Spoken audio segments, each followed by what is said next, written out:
지금 이제 만나보실 우리 학생분은 저 유튜브에 많이 나오는 우리 기원 학생인데 현재 암스테르담 대학교 경영학과 2학년 재학 중이고 오늘 자기 대학 생활이 어떤지에 대해서 말씀을 해주실 거예요. 잠시만 기다려 주십시오. 안녕하세요. 저는 암스테르담 대학교 보험과 2학년 재학 중인 윤기현이라고 합니다.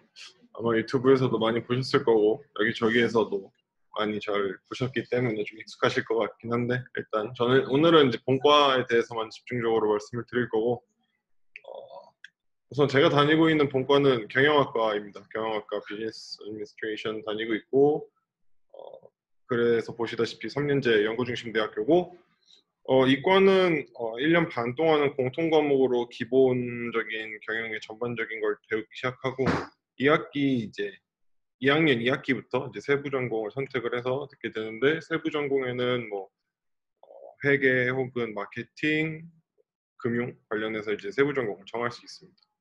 그리고 저 세 번째 1년은 1년 동안 교양 과목이 아예 없이 전공 10전공을 이수를 한다고 생각하시면 돼요. 그래서 한 학기에 5전공씩 해서 총 10전공 듣는다고 생각하시면 될 것 같습니다. 그리고 3학년 때 한 학기는 자율적으로 수업을 선택할 수 있는데요. 이거는 뭐 1학기 혹은 2학기 편하신 대로 선택을 하시면 되고, 그때 동안은 인턴, 마이너, 부전공 혹은 뭐 교환학생으로 대체를 하셔도 됩니다. 이게 아니면 뭐 일렉티브라고 해서 이제 학교에서 제공하는 수업을 들으셔야 되고, 그렇게 이제 3학년을 지내시고 마지막 이 자율적인 수업을 뭐 여기서 선택하신 그 다음 그 전 학기 때는 이제 논문 준비하는 과정이랑 논문을 쓰시고 졸업을 하시면 된다고 보시면 됩니다. 그리고 많은 분들이 궁금해하시는 이제 1학년 통과 기준, 뭐 1학년 퇴학 기준, 이거를 이제 암스테르담 대학교에서는 바인딩 스터디 어드바이스라고 부르는데, 네덜란드 암스테르담 대학교 같은 경우에는 이제 총 아까 말씀드린 대로 10전공을 듣는데, 거기서 이제 8개를 통과를 하느냐 못하느냐를 기준으로 삼는다고 보시면 돼요. 한 과목당 6크레딧을 받아서 총 48크레딧 이상을 획득을 하시면 2학년으로 진학할 수 있는 포지티브 스터디 어드바이스를 받을 수 있고, 만약에 48크레딧 미만 총 뭐 7개 이하로 통과를 하시면 이제 네거티브 스터디 어드바이스를 받아서 2학년 진학이 조금 어렵게 됩니다. 다만 개인적인 사정 혹은 뭐 가정사, 또 다른 뭐 병에 걸렸다거나 뭐 그런 경우가 있으면 또 어느 정도 유예를 해주기 때문에 너무 걱정은 안 하셔도 될 것 같아요. 그리고 60% 이상이 떨어진다는 말이 어떻게 보면 반은 맞고 반은 틀린 말인데, 60%의 인터내셔널 학생의 60%라고는 그 어디에도 명시되어 있지 않고, 60% 중에서 대부분은 더치 학생들이라고 생각을 하시면 됩니다. 더치 학생들은 학비가 1년에 1,000만 원도 아니고 100만 원 가까이 하기 때문에 자기랑 과목이 맞지 않으면 드롭을 하는 학생들이 다수여서 60%라는 그 통계가 있는 거고요. 인터내셔널 학생들은 뭐 한 80%에서 90% 정도는 진학하신다고 생각하시면 될 것 같아요. 그리고 이제 본과 수업이 어떻게 진행되느냐인데, 위에 사진이 좀 깨졌네요. 우선 본과 수업은 크게 렉처랑 세미나 혹은 튜토리얼 이렇게 총 크게 두 갈래로 나눠지는데, 렉처 같은 경우에는 이제 교수님 한 명 혹은 뭐 게스트 렉처가 와서 혼자서 이제 2시간 정도 토크쇼 하는 형식의 렉처 강의를 하는 거고요.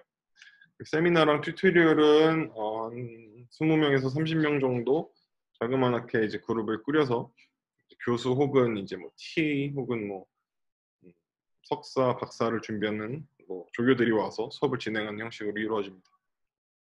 그리고 렉처 같은 경우에는 일주일에 월요일, 금요일 뭐 혹은 뭐 화, 목 이렇게 일주일에 2번 진행이 되고, 튜토리얼이랑 세미나는 일주일에 1번 진행되신다고 보면 돼요. 그래서 한 과목당 일주일에 3번 정도 학교를 무조건 가셔야 된다고 볼 수 있겠죠.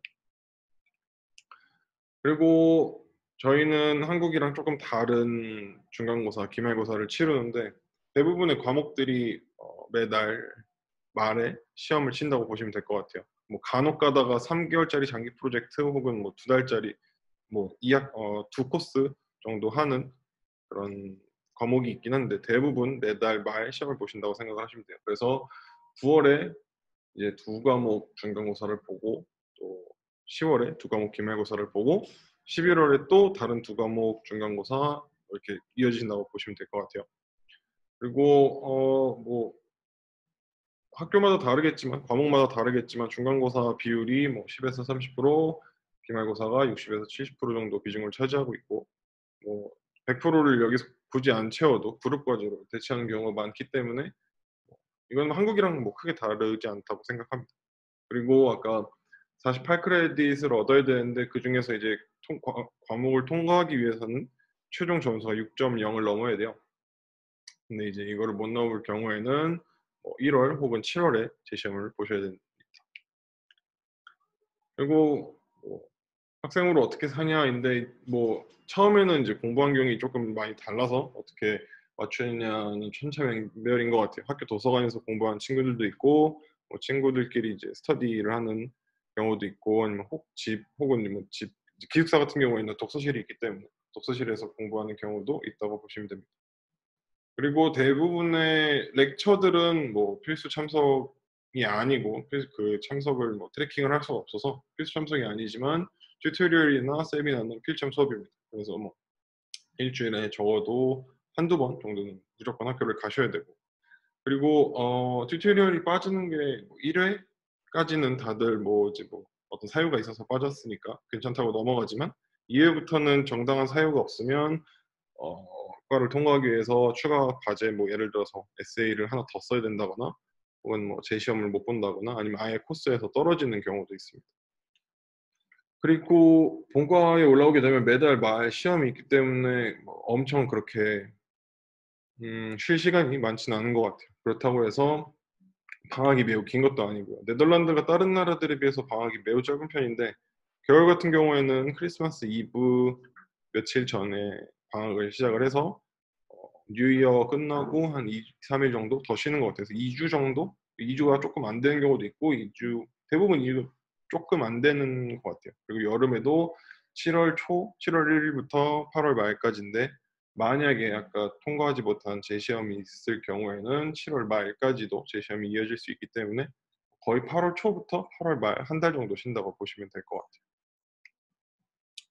그리고 지금 코로나 바이러스 때문에 학교가 조금 어지러운데 현재는 온라인 원격 수업을 진행하고 있고요. 지금 사용하는 이 줌 프로그램으로 학생들과 교수가 이제 질의응답을 하면서 튜토리얼과 슬라이드를 진행을 하고 있고 렉처 같은 경우에는 뭐 이제 교수가 혼자 녹화해서 업로드를 해준다거나 뭐 전 강의를 작년 강의를 업로드 해준다거나 이런 식으로 수업을 진행하고 있습니다.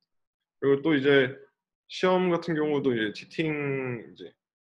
치팅할 수 있는 경우의 수를 최대한 줄이기 위해서 온라인 감시 시스템이라고 웹캠을 항상 켜고 이제 마우스나 키보드의 이제 움직임을 원격으로 이제 볼 수 있는 그런 시스템을 통해서 시험을 진행하고 있고요.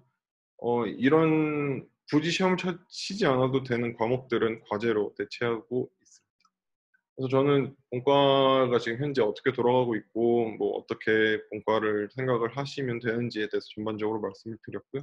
이만 프레젠테이션 마치도록 하겠습니다. 감사합니다. 아, 네, 고마워요.